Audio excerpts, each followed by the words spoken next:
have a trade-off between purity, which is this dashed line, and completeness. You can go very complete and have low purity. You can go less complete and have high purity.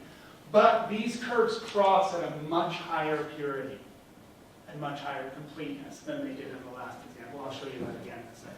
Yeah. Just to make sure I'm on the same page. In your previous plot, you had actually solved the problem of determining your prior on the size distribution by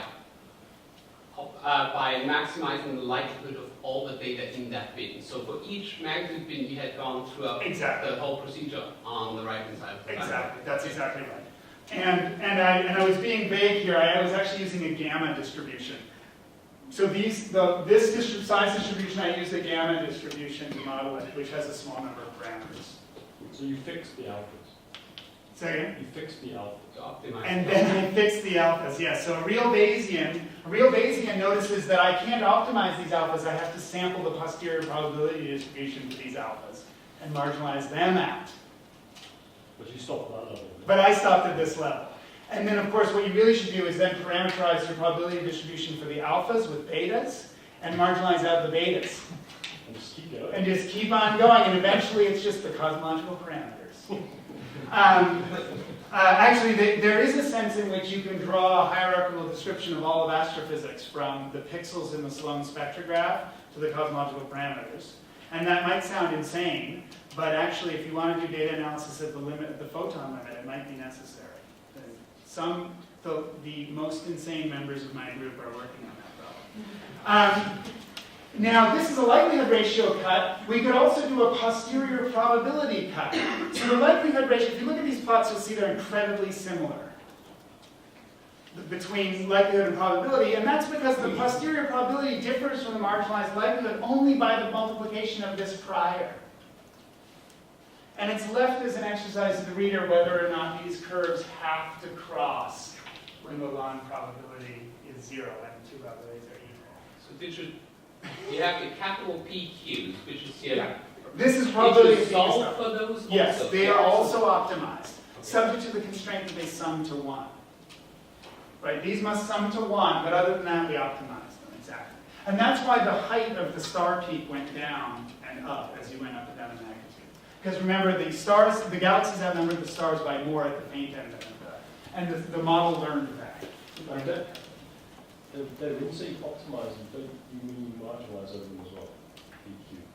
No, in this case, to do a probability ratio between stars and galaxies, I have to I have to choose them or marginalize. Yeah, I could have put a prior probability on them too and marginalized that out as well.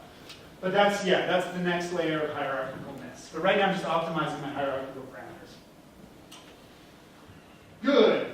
Okay, so, but the key thing is, I was going to do one last thing, which is show you this is what we had before. So this did not do a huge amount of work, but it could be the difference between success and failure when you're thinking about halo substructure. So we're thinking about trying to understand the stellar halo of the galaxy, and a mixture of stars, if 2/3 of the things that we're getting in our sample are actually galaxies, that washes out a lot of structure. So improvements in purity are very important for a lot of scientific projects. But this improvement is not extremely dramatic, and that comes back to the fact that at the beginning of the day, we just had the 2D space of the magnitudes and the angular sizes to work with, and the two distributions overlapped. Okay, I'm going to roll to my next example. So here, now I've taken those same stars. By the way, this is 100 stars and 1,000 galaxies, and that's what it was in the last example too, 100 stars and 1,000 galaxies. Here they are now plotted in a color space, my magical special color space. This is totally fake data, so I get to choose what color space looks like. That's what color space looks like. And the Schmann Stars survey measures color B and color A, and if the Pan-STARRS survey was made with no noise, there was no noise, this is what the distribution of stars and galaxies would look like. But of course it makes noisy photometric measurements, so in fact what you see is this. The stars and the galaxies overlap in this color space. There's true degeneracy in the color space here, so you're pretty hosed. Also, galaxies way outnumber stars, even in that location. But it's even worse than that because this is what your data look like. You don't actually get to see the green and the blue. So now I feel like I'm on late night TV. And this is going to come with a special knife, too, that cuts tomatoes. So here we go. Actually, late night TV is very different here. It seems to have people like waving 500 euro notes around and talking about cell phone numbers, with increasing states of undress. So anyway, I have to figure out what the stars and the galaxies are here. And one of the things I'll come back to is if the size information and the color information are independent. Of course they aren't, but imagine they were truly independent. Then you could multiply the likelihoods you got from the morphology space, the angular size space, times the likelihoods we're going to get here in the color space. One of the nice reasons to think about likelihoods is the positional data and the color data produce probabilities that can be multiplied together. So it's very nice to preserve your likelihoods and propagate your likelihoods. And one of the things I've been saying to the Gaia group here is that it would be good for the Gaia group to produce likelihoods in its classifications, because as other information comes in, those likelihoods can be multiplied by other likelihoods that people generate, and you can combine probabilistic information at the likelihood level. Whereas at the posterior probability level, it's a little harder to combine information, not impossible. Okay, so anyway, we're going to do the same game here. We're going to try and understand the distribution of stars and galaxies, but here we're going to need to use models. So in the last example, we had to use models too, but our model was extremely generic. Our model was galaxies have size, stars don't have size. That was our model. But when you're working in color space, the model problem is a little harder. We need to have SED models that show us what the colors look like and work with those models.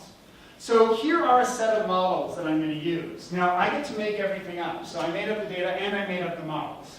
And they're a little hard to see, but I wanted natural light, so you're going to have to just squint. The symbols are going to get bigger in a second, for good reasons. There are little O's that are star models, and there are little X's, which are galaxy models. And if you squint very hard, you can see the X's are kind of dotted around here among the galaxies, and the O's are kind of dotted around here among the stars. Okay, so that's my set of models. Not a bad set of models. You see the galaxy models basically go along the galaxies, and the star models basically go along the stars. Looks good. Looks like it's going to work. But remember, if we go back to the true situation, this is the situation that only God gets to see. We don't get to see this. However, look how bad our models are, in fact. In fact, most of the star models lie in places where no star actually is. And most of the galaxy models lie in places where no galaxy actually is. And furthermore, there are galaxies out here where there's no models. See, so this has these properties that there aren't models where there should be, and there are models where there shouldn't be. The two problems you always have with models.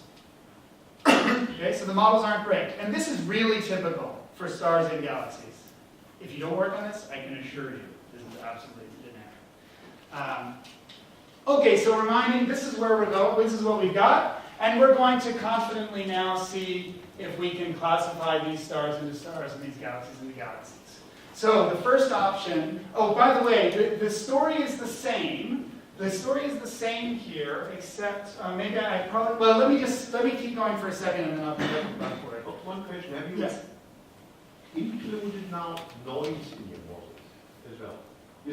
You said the data spread because of noise. Yes. So now you have also Good. Excellent question.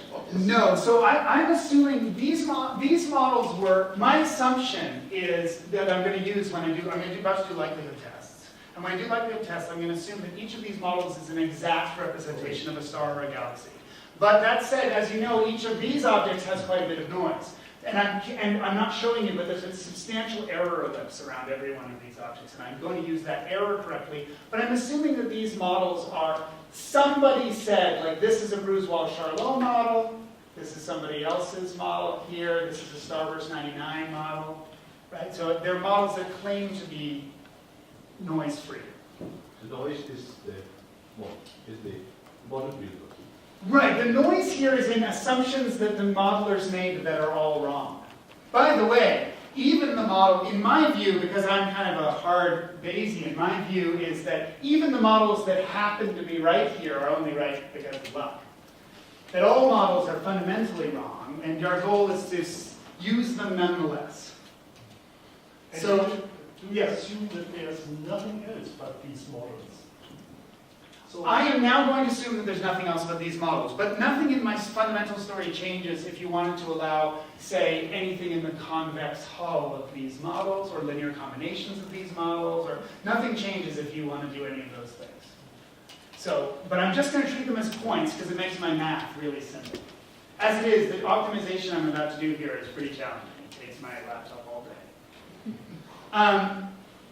So the first thing you might do is maximum likelihood. So in maximum likelihood, what do? I go to each object in my data set and I ask, what is the best model in my huge set of models for explaining that object? And if that model was O-shaped, I call it a star. And if that model was X-shaped, I call it a galaxy. Got it?